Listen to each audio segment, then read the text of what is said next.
বিসমিল্লাহির রহমানির রহিম। আসসালামু আলাইকুম, সবাইকে স্বাগতম আমার চ্যানেলে। আমি তানজিলা।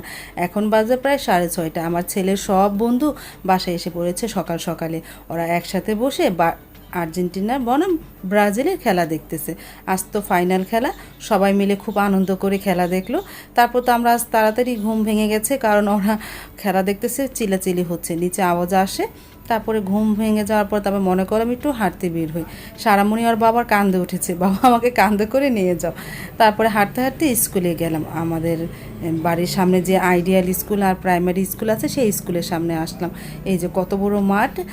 এই ডান সাইডে হলো, এটা হলো এই যে লাল বর্ডার, এটা হলো প্রাইমারি স্কুল, লাল বর্ডার এটা। আর বড় একটা বিল্ডিং হচ্ছে, এখানে কলেজও হবে, সেই বিল্ডিংও হচ্ছে। এটা হলো প্রাইমারি স্কুল। আমার সাবা, সাইদুল এখানেই পড়েছে এই প্রাইমারি স্কুলে।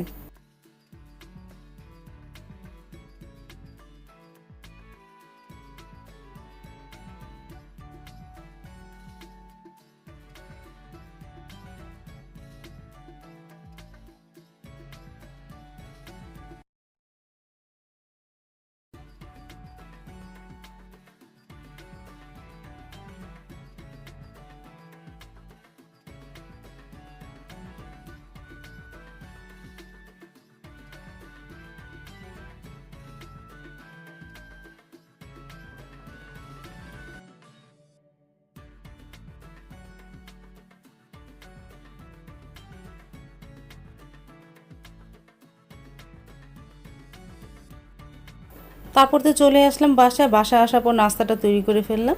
সাদা পোহা রান্না করলাম, আলু সিদ্ধ দিয়েছি, আলু ভর্তা বানাবো, আর কচু ভাজবো। কচু কেটে নিয়েছে, গতকালকে তো আমার হাজব্যান্ড বড় একটা কচু এনেছে। নিচের অংশটা ভাজবো আর কচুর উপরের অংশটা সেদ্ধ করে নিব।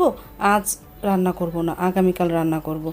এই যে কচু সেদ্ধ করে পানি ঝরতে অনেক সময় লাগে, এজন্য আজ আর রান্না করব না, আগামীকাল রান্না করব। প্রেসার কুকারে সেদ্ধ করে নিতেছে, আমি ঢুকিয়ে ফেলেছি প্রেসার কুকারের মধ্যে।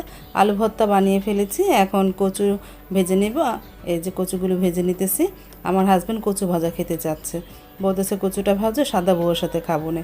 আর আমি তো কচু সিদ্ধ করতেছি। তারপর সকালে নাস্তাটা তো খেতে বসে পড়লো। আর ইবাদের ঘরে থেকে পটল ভর্তা আর পাতা ভর্তা দিয়ে গেল, তাই দিয়ে আমরা সকালে সবাই নাস্তাটা করে নিলাম। দুপুরে রান্না করব, তাই গুছিয়ে নিলাম। আর ঘরগুলো তো কম বেশি গুছানো হয়ে গেছে। আমি পাঙ্গাস মাছ ভুনা করব, গরুর গোস্ত ভুনা করব, আর ঘন ডাল রান্না করব, ভাত রান্না করব, এই দুপুরের মেনু। আর কচু সেদ্ধ হওয়ার পর আমি ঝরিয়ে নিয়েছি, এখন ফ্রিজে রেখে দেব, আগামীকাল রান্না করব। তারপর তো রান্নাটা শুরু করে দিলাম। আমি পাঙ্গাস মাছটা ভেজে নিতেছি। ভুনা ভুনা করব না, সরি, শুধু খালি বলি ভুনা করব, বেগুন আলু দিয়ে রান্না করব পাঙ্গাস মাছ। আর ভাতটা বসিয়ে দিয়েছি। তারপরে তো পাঙ্গাস মাছ ভাজা হয়ে যাওয়ার পর আমি পেঁয়াজটা ভেজে নিয়েছি। এখন এর মধ্যে একটু আদা রসুন দিয়ে দিব, একটু হলুদ গুঁড়া, মরিচ গুঁড়া, ধনিয়া গুঁড়া, লবণ দিয়ে মশলাটাকে কষিয়ে নিই।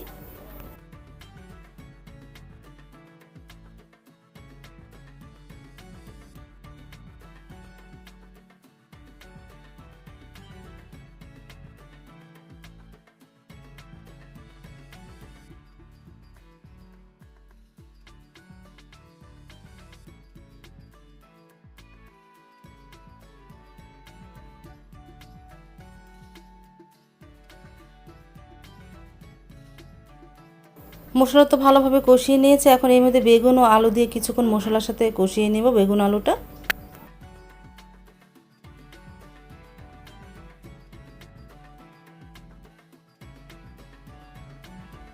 কষানো তো হয়ে গেল বেগুন ও আলুটা, এখন পরিমাণ মতন পানি দিয়ে দিব।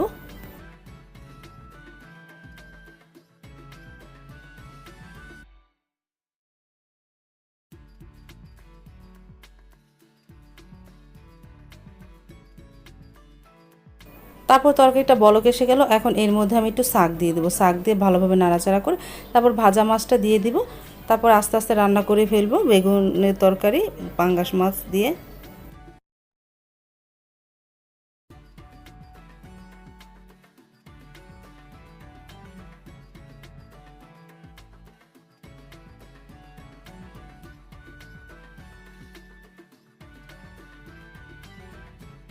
পাঙ্গাস মাছের তরকারিটা তো হয়ে গেছে, ভাতও হয়ে গেছে। আমি পাঙ্গাস মাছের তরকারিটা বাটিতে বেড়ে রেখেছি, আর চুলায় ঘন ডালটা বসিয়ে দিয়েছি, আর পাশের চুলায় গরুর গোস্তটা মেখে ঝুঁকে বসিয়ে দিয়েছি।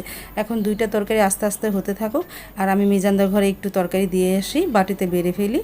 আমি বাটিতে বেড়েও ফেলেছি, এই যে এখন মিজানদার ঘরে একটু দিয়ে আসবো।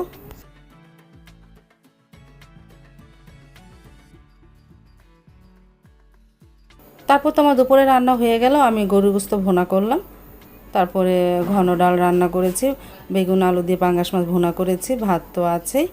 এই দুপুরে রান্না। তারপর মনে পড়লো মাকে দুধ আর আম দিয়ে আসিনি, তারপরে মাকে আম আর দুধ দিয়ে আসলাম, দুপুরে খেয়ে নিবি না, মা তো আম দুধ ভাত খুব পছন্দ করে। তারপরে জোহরে নামাজ শেষ করে সবাই খেতে বসে পড়লো, আমার হাজব্যান্ডও খেতে বসে পড়েছে, আমরা এখন এক এক করে খেতে বসে পড়বো। আর মিজানদের ঘরে থেকে গুতানো শাক মানে পাঁচমিশালি শাক দিয়ে গেল, আর কই মাছ কচুর মুখি দিয়ে রান্না করেছে, সেটা দিয়ে গেছে। এখন কই মাছটা সারামণি খেলো।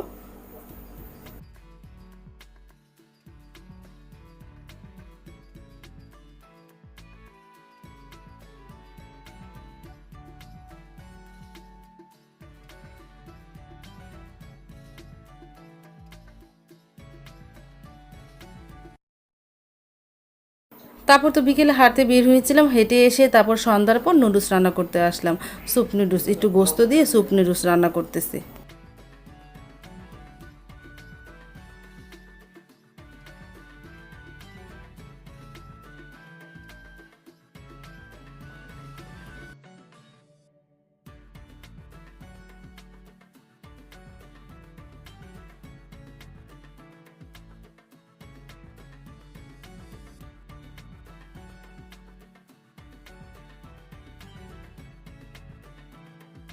স্যুপ নুডলস রান্না হওয়ার পর এখন মিরানকে একটু দিয়ে আসি, তারপর আমরা খেতে বসে পড়বো।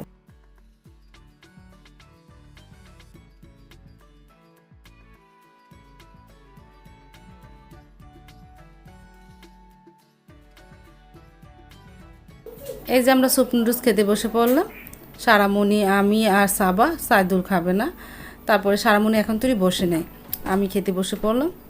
আজ তাহলে এই পর্যন্ত, দেখা হবে আগামীকাল নতুন আরেকটা ব্লগ নিয়ে। আল্লাহ হাফেজ, আসসালামু আলাইকুম।